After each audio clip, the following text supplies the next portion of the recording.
Hi viewers, എല്ലാവർക്കും നമസ്കാരം. എൻ്റെ ബ്ലോഗ് സ്പോട്ട് ഒഫീഷ്യൽ എന്ന എൻ്റെ യൂട്യൂബ് ചാനലിലേക്ക് എല്ലാവർക്കും സ്വാഗതം. ഇന്ന് ഞാൻ കാണിക്കാൻ പോകുന്നത് ഒരു ചമ്മന്തിയാണ്. ദോശയ്ക്ക് ഇഡ്ഡലിക്കും എല്ലാം കഴിക്കാൻ പറ്റിയ ഒരു വെറൈറ്റി ഞാനിൽ എക്സ്ട്രാ ഒരു പൊരുൾ ചേർക്കുന്നുണ്ട്. അതുകൊണ്ട് അത് വെറൈറ്റി ആയിട്ടുള്ളൊരു ചട്നിയാണ്, ചമ്മന്തിയാണെന്ന് ഞാൻ പറയുന്നത്. ഇതിന് വേണ്ട ഇൻഗ്രീഡിയൻസ് എന്തൊക്കെയാണെന്ന് വെച്ചാൽ ഇത് കണ്ടില്ലേ, കടലപ്പരിപ്പ് 1 ടേബിൾ സ്പൂണ്, ഉഴുന്നും പരിപ്പ് 1 ടേബിൾ സ്പൂണ്, പിന്നെ വേണ്ടത് കുറച്ച് 3 ചെറിയ വലിയ ഉള്ളി എടുത്തിട്ടുണ്ട്. പിന്നെ ഒരു 4-5 പീസ് പൂണ്ട് തേങ്ങ എടുത്തിട്ടുണ്ട്. പിന്നെ ഉണക്കമുളക് ഒരു 3 ഉണക്കമുളക്, ഒരു നെല്ലിക്ക സൈസിൽ പുളി, പിന്നെ ഇഞ്ചി ഒരു ചെറിയ കഷ്ണം ഇഞ്ചി, ഒരു 4 അല്ലി വെളുത്തുള്ളി എടുത്തിട്ടുണ്ട്. പിന്നെ എനിക്ക് വേണ്ടത് മല്ലിയില, കറിവേപ്പില. പിന്നെ അതിന് സ്പെഷ്യൽ ചേർക്കാൻ പോണ പൊരുൾ എന്താണെന്ന് വെച്ചിട്ടുണ്ടെങ്കിൽ നമ്മളെ കാടിക്കൂർക്കടല. ഇത് കണ്ടില്ലേ, കാടിക്കൂർക്കടലയാണ് ഇത്. 1 2 3 4 കാടിക്കൂർക്കടല ഞാൻ അതിൽ ചേർക്കുന്നുണ്ട്. ഇത് വയറിന് നല്ലതാണ്. കാടിക്കൂർക്കടല നമ്മൾ സാധാരണ വയറ്റിപ്പുണ്ണിന് എന്തിനൊക്കെ കഴിക്കുമല്ലോ. പക്ഷെ ഇതിങ്ങനെ ചെയ്ത് കൊടുത്തിട്ടുണ്ടെങ്കിൽ എന്താണെന്ന് വെച്ചിട്ടുണ്ടെങ്കിൽ കുട്ടികളൊന്നും അങ്ങനെ ഇലയായിട്ട് കൊടുത്താൽ ചിലപ്പോൾ കഴിക്കേണ്ടാവില്ല. അപ്പോൾ ഇങ്ങനെ ചെയ്ത് കൊടുത്തിട്ടുണ്ടെങ്കിൽ അവരും കഴിക്കുകയും ചെയ്യും. ഇത് നമുക്കും കുറച്ച് എല്ലാവർക്കും നല്ലതാണ്, വയറിന് നല്ലതാണ്. അപ്പോൾ അതുകൊണ്ട് ഞാൻ ഇങ്ങനെ ഒരു പ്രാവശ്യം ചെയ്ത് നോക്കിയപ്പോൾ നന്നായിട്ടുണ്ടായിരുന്നു. ചമ്മന്തി നല്ല ടേസ്റ്റ് ഉണ്ടായിരുന്നു.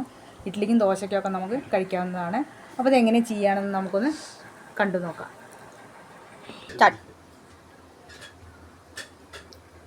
അപ്പോൾ ഇതാ പാത്രത്തിൽ കുറച്ച് വെളിച്ചെണ്ണ ഒഴിച്ചത് ചൂടായിട്ടുണ്ട്. ഇപ്പോൾ ഞാൻ ഇതിൽ ഞാനൊരു കാര്യം പറയാൻ മറന്നിട്ടുണ്ട്. ഇത്ര ചെറിയൊരു കഷ്ണം പെരുങ്കായം ചേർക്കുന്നുണ്ട് ഞാനിതിൽ. കാരണം ഇത് കുറച്ച് കടലപ്പരിപ്പ് ഉഴുന്നും പരിപ്പൊക്കെ ചേർക്കുമ്പോൾ കുറച്ച് ഗ്യാസിൻ്റെ പ്രശ്നം ഉണ്ടെങ്കിലും ശരിയാവും. പിന്നെ ഇത് വയറിനും നല്ലതാണ്. അതുകൊണ്ട് ഞാൻ ഇത്ര പെരുങ്കായത്തിൻ്റെ കഷ്ണം ചേർക്കുന്നുണ്ട്. അപ്പോൾ നമുക്ക് തുടങ്ങാം. ഇപ്പോൾ ഞാൻ ഇതിലേക്ക് ചേർക്കാൻ പോകുന്നത് കടലപ്പരിപ്പ് ഉഴുന്നും പരിപ്പ്. നന്നായിട്ടൊന്ന് മൂത്ത് വരട്ടെ.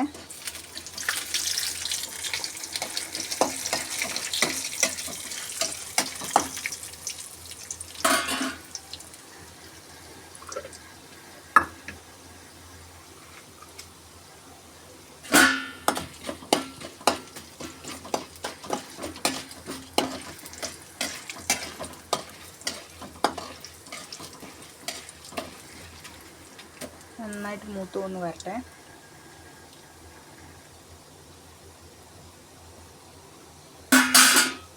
പിന്നെ അതിലേക്ക് ഒരു പെരുങ്കായത്തിൻ്റെ കഷ്ണം, ഈ പെരുങ്കായത്തിൻ്റെ കട്ടി ചേർക്കുകയാണ്. അതിൻ്റെ ഒപ്പം തന്നെ ഈ 3 ഉണക്കമുളക് നന്നായിട്ടൊന്ന് ഫ്രൈ ആവട്ടെ. ഇത് തീ കുറച്ച് കമ്മിയാക്കി വെച്ചോളും. കടലപ്പരിപ്പ് ഉഴുന്നും പരിപ്പ് ഒന്ന് മൂത്തിട്ടുണ്ടെങ്കിൽ തീ കുറച്ച് കമ്മിയാക്കിക്കോളും.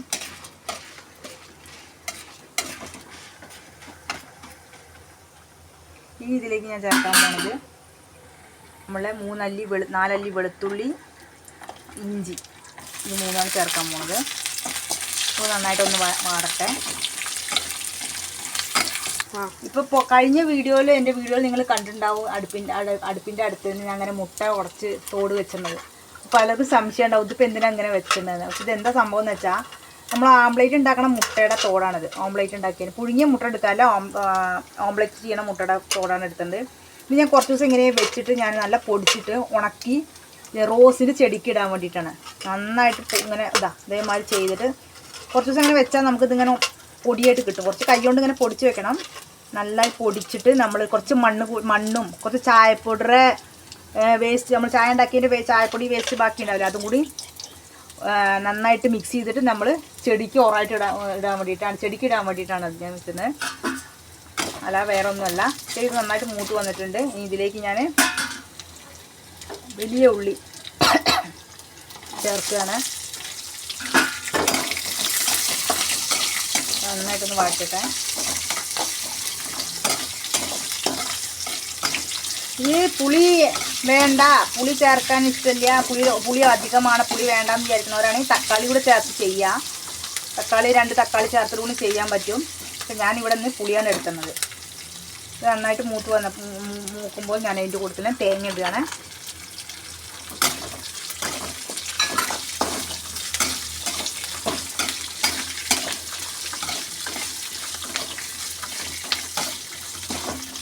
നന്നായിട്ട് ഒന്ന് നന്നായിട്ട് വലിയണം.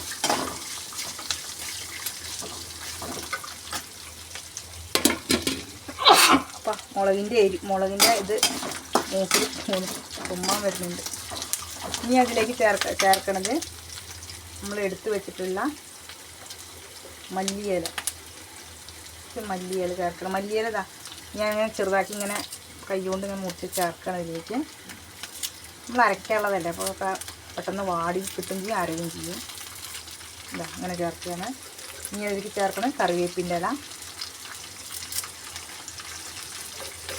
കറിവേപ്പിൻ്റെ മല്ലിയിലൊക്കെ നിങ്ങളെ ഇഷ്ടത്തിനനുസരിച്ച് ചേർക്കാം, അതിന് അളവില്ല.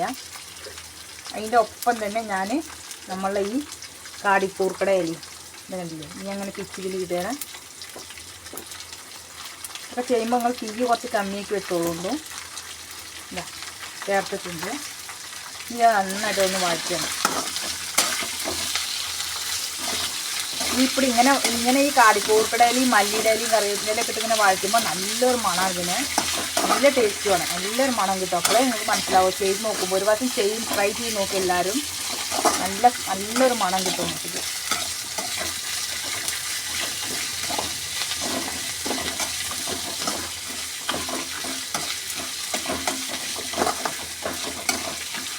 ഇതിനൊപ്പം ചെയ്യുമ്പോൾ തന്നെ ഞാനിത് ഒരു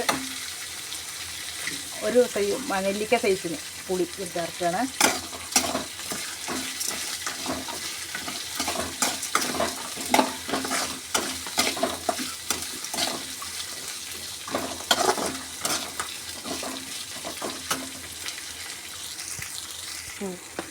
ഇനി ഇതിലേക്ക് ഞാൻ ആവശ്യത്തിനുള്ള ഉപ്പ് ചേർക്കുകയാണ്.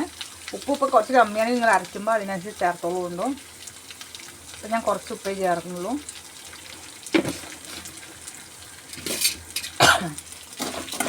നന്നായിട്ട് വഴറ്റട്ടെ ഇത്. ഇനി ഇതെന്തെങ്കിലും നല്ല కొంచెం ഒന്ന് വഴറ്റിയിട്ട് നല്ല కొంచెం ആറണം നന്നായിട്ട് ചൂടാറിയതിന് ശേഷം നമ്മൾ മിക്സിയിലിട്ട് അരച്ചിട്ട് കാണിക്കുക. നന്നായിട്ട് ആറട്ടെ, വഴറ്റിയിട്ട് നന്നായിട്ടൊന്ന് ആറണം. ഇത് നല്ല ചൂടാറിയിട്ടുണ്ട്. അപ്പോൾ ഞാനൊരു മിക്സി ജാറിലേക്ക് ഇത് മാറ്റാൻ പോവുകയാണ്. മാറ്റിയിട്ട് നന്നായിട്ട് അരച്ച് വയ്ക്കണം.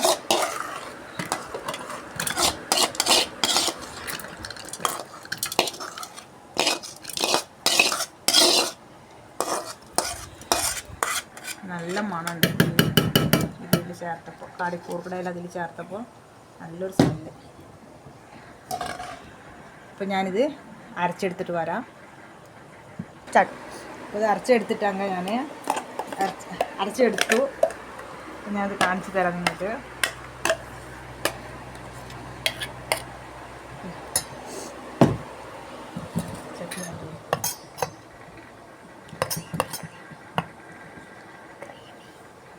എല്ലാം അരച്ചെടുത്തിട്ടുണ്ട്.